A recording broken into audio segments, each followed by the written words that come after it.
Lee Lamrani Ibrahim Lightning Murray is an English-Moroccan mixed martial artist and convicted bank robber. He was sentenced to 10 years in jail in June 2010 for masterminding a 2006 £53 million armed raid in Kent, England. His term was then extended to 25 years on November 30, 2010. In comments made to Sports Illustrated in April 2008, UFC President Dana White said, "He is a scary son of a bitch. And I don't mean fighter-wise." Early life: on his mother Barbara Murray's side, Lee's family hails from Bermondsey, a densely populated part of South London located between Tower Bridge and the Old Kent Road, and also an area that has been a traditional breeding ground for professional criminals, especially armed robbers. Following World War II, the Murrays were among thousands of working-class families relocated from bomb-ravaged inner London to council estates on the outskirts of the capital.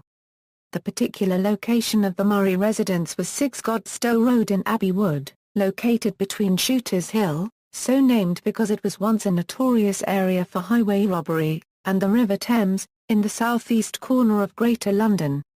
Barbara Murray was a hairdresser and later a telephonist, and it was on a holiday to Gran Canaria that she met Lee's father, Brahim Lamrani, a kitchen hand from the southern Moroccan city of Sidi Ifni.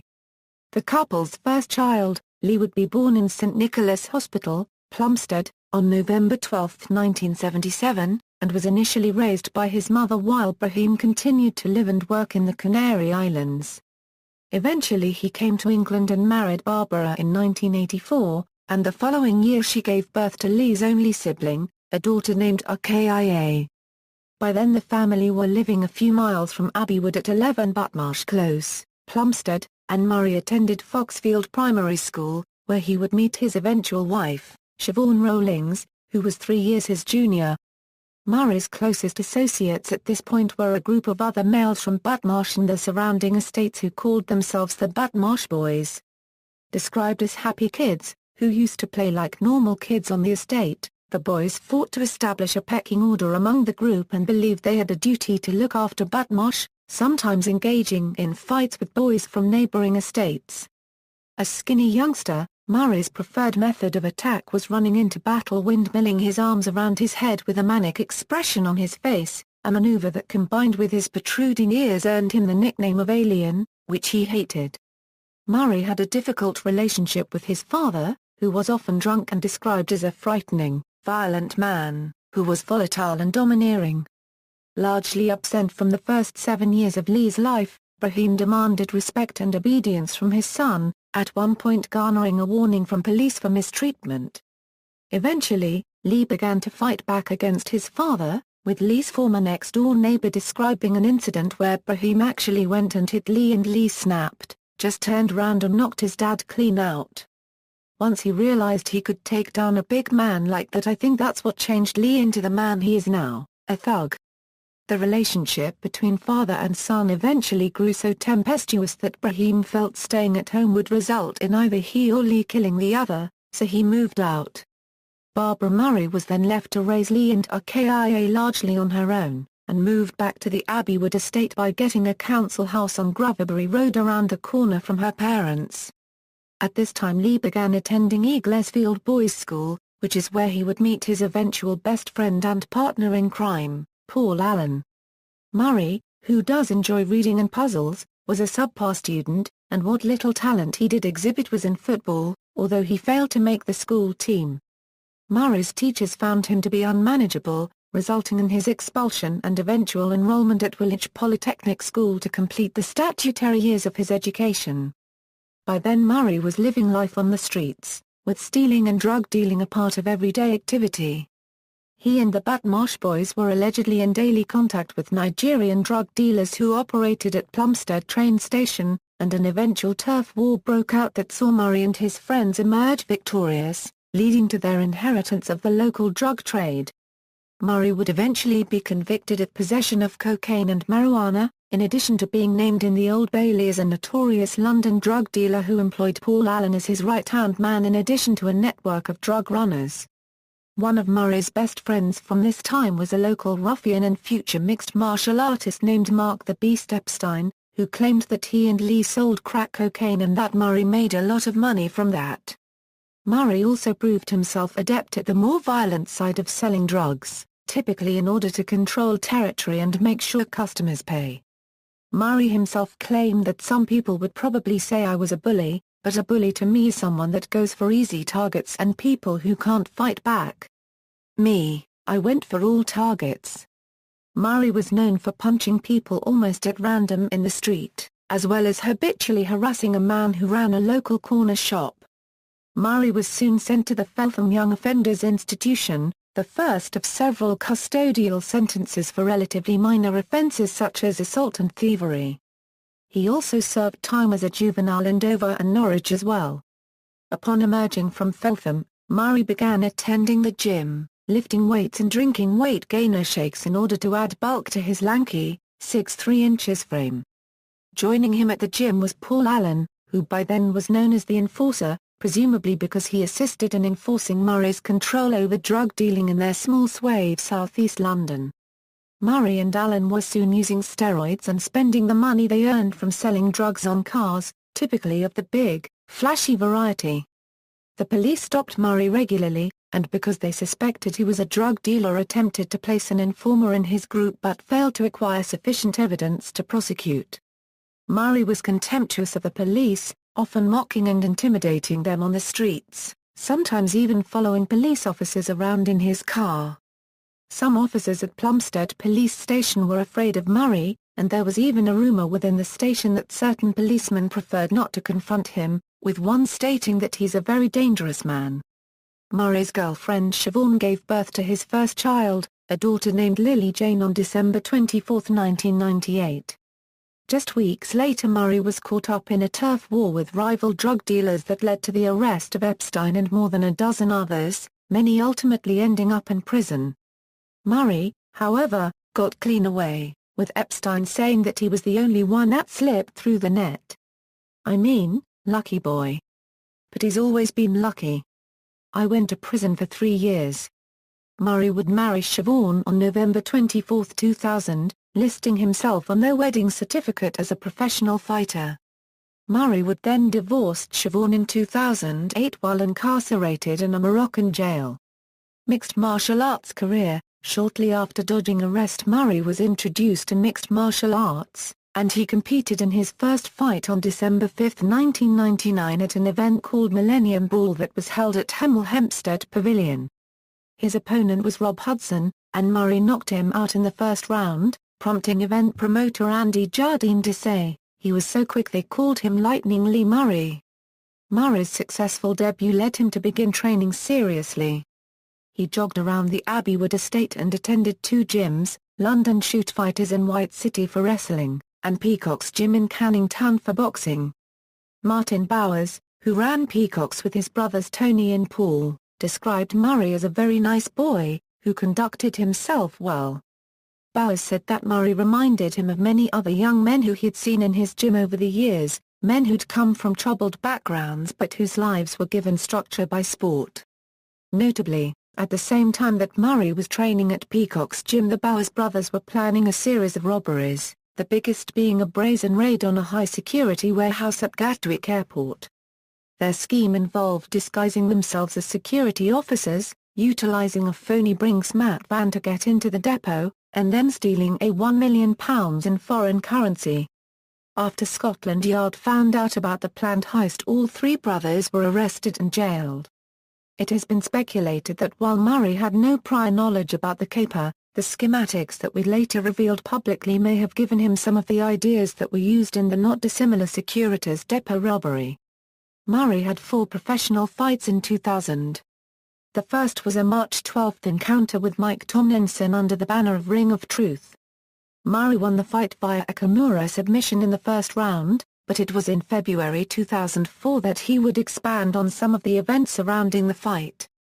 Writing on a message board in a now-archived thread from the mixed martial arts website Sherdog, Murray told the story of watching Prince Nassim Ham's fight at a pub the night before his own match with Tomlinson.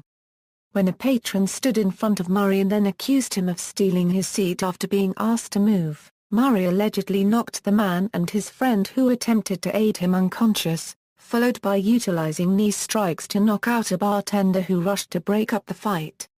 The following morning, and day of his fight with Tomlinson, Murray was unable to close his left hand. His friend Dexter Casey examined the injury and said they needed to go to the hospital, but Murray claims to have refused. After taping the hand, Murray relied solely on his good hand, stating that he caught him, Tomlinson, with a few good rights. He was rocked, so he took me down, then I caught him in a colloque on the ground and won the fight. After that I went to the hospital and got my hand plastered up, it was broken 2 places. Murray's next 2 bouts took place on June 17, 2000 in a tournament fought at Extreme Challenge 34. Murray defeated his first opponent, Chris Albandia, by ankle lock in the first round. Murray would later say that he thought Albandia was a kickboxer because he was wearing tie shorts, so he started the fight out with leg kicks. When Albandia surprised Murray by performing a single leg takedown, Murray said he sprawled and took him to the side of the cage where I was kneeing him and punching constantly. He dropped again and took me down, going for a leg lock. So I grabbed his leg and went to trade leg locks with him.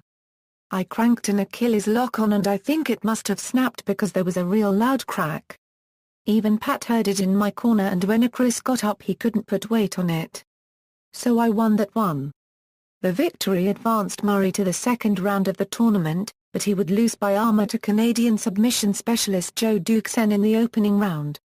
Murray said that when he went into the final, I was so happy and excited about winning the first I just sort of lost my focus. Duquesne's, a BJJ, Brazilian Jiu-Jitsu guy who's only ever lost to Matt Hughes and Eugene Jackson. Anyway, he just took me straight to the ground. I didn't even make him pay while he tried. He launched a 3-sub attack at me with me in his guard. I fended off 2 and then got submitted with a colloque. I learned a lot from that fight. Murray's next fight was just weeks later, a July 9 contest against Danny Rushton, a fighter who had gained a reputation for toughness due to his competing in true no-holds-barred competitions in Russia. The match ended up a no contest, however, after Rushton collapsed in the first round due to exhaustion. At some point in 2000, Murray traveled to Bettendorf, Iowa to train at the renowned Miletich Fighting Systems camp run by former UFC welterweight champion Pat Miletich. In an interview conducted before the Rushton fight, Murray stated that while at MFS he trained a hell of a lot of groundwork. And a lot of kickboxing too. I prefer stand-up. Well, I just prefer to strike really. I like to keep the fight standing up and punch. Mind you, I like to punch from the mount too. I like to strike. On March 11, 2001, Murray fought to a draw against Chris Bacon at Millennium Brawl 2, Capital Punishment. He followed that up with a first-round knockout of Gary Warren at Millennium Brawl 3, Independence Day on July 1. On September 11, 2004, Lee fought future UFC middleweight champion Anderson the Spider Silva in Cage Rage 8 for the vacant middleweight title. Silva won by unanimous decision. Lee amassed an 8-2-1 record in smaller promotions before receiving a contract with the Ultimate Fighting Championship. In his UFC debut, he defeated Jorge Rivera by triangle choke armor in the first round. This was Murray's only fight in the UFC due to complications with his US visa as a result of ongoing criminal prosecution against him in the UK for assault after he attacked a man during a road rage incident. This led to Murray signing with the Cage Rage promotion, which was also short-lived due to injuries resulting from a stabbing preventing Lee from continuing his MMA career. Street brawls. Witnesses claim Murray was involved in a scuffle with then UFC light heavyweight champion Tito Ortiz outside of a nightclub in London after UFC 38 in July 2002, in which Murray allegedly fought Ortiz. Murray asserts he knocked Ortiz out, a claim substantiated by Matt Hughes in his book Made in America, the most dominant champion in UFC history, as well as Pat Miletich during an interview with ESPN. Tito Ortiz however denies he was knocked out. Chuck Liddell has also stated that he did not see Tito knocked unconscious. On September 28, 2005, Murray was hospitalized after being stabbed in a brawl during the birthday party of British glamour model Lauren Pope. he suffered a punctured lung and a severed artery. According to the doctor who performed the life-saving surgery on Murray, he was resuscitated 4 times during the operation that saved his life. When thanked, the doctor remarked that Lee should thank the nurses who ran the bags of blood from the blood bank because that was what saved his life. Securitas Depot robbery. On June 25, 2006, in a joint operation with Moroccan police, Murray was arrested at a shopping center in the Sousse district of the capital Rabat for suspected involvement in the Securitas Depot robbery. Moroccan police said they had to use specialist techniques to arrest the suspects because they were specialists in martial arts and firearms. Kent police said in a statement that they had been tracking Murray for 3 months and would be seeking his extradition from Morocco. There is no treaty between the UK and Morocco, and the process was expected to take months. Later, Moroccan police revealed that Murray had also been charged with possession of hard drugs. An officer said this could complicate extradition proceedings because, in theory, Murray would have to serve time in Morocco first for any offences committed there. On June 27, 2006, Kent police confirmed the news of Murray's arrest in Morocco, and also stated that over 30 people had now been arrested in conjunction with the investigation. In February 2007, Murray's lawyer speculated that Murray could be returned to Britain in exchange for suspected terrorist Mohammed Karbouzi, who is wanted for questioning by the Moroccan authorities in connection with the 2003 Casablanca bombings. In June 2009, an attempt to escape Salah copyright prison in Morocco was made by Murray. Small sores were found in a plate of biscuits in Murray's cell by another prisoner who broke into it. Prison officials believe Murray was planning to cut through the iron bars of his cell window with the saws. To make the escape through the small window easier, Murray had lost a significant amount of weight recently through training hard and starving himself. Murray was in a different cell at the time as punishment for being caught with a laptop computer and 5 kilos of drugs. Other prisoners in Salah copyright held it against Murray that he was able to use his money to smuggle in items like these, as well as expensive clothes. The fellow prisoner who broke into his cell was doing so to steal some of Murray's belongings. He was convicted of the £53 million crime in a Moroccan court in June 2010. Kent police said Murray must serve 10 years in jail in Morocco for his involvement. This sentence was then extended to 25 years on November 30, 2010. Film biography. Time Incorporated announced on August 4, 2008 that they would be making a film about Lee Murray's alleged role in the robbery, based on an article about him in Sports Illustrated called Breaking the Bank. In addition to the robbery, the film will also concentrate on Murray's life, including his mixed martial arts career. Mixed martial arts record. References. External links: Professional MMA record for Lee Murray from Sherdog, Lee Murray MMA record.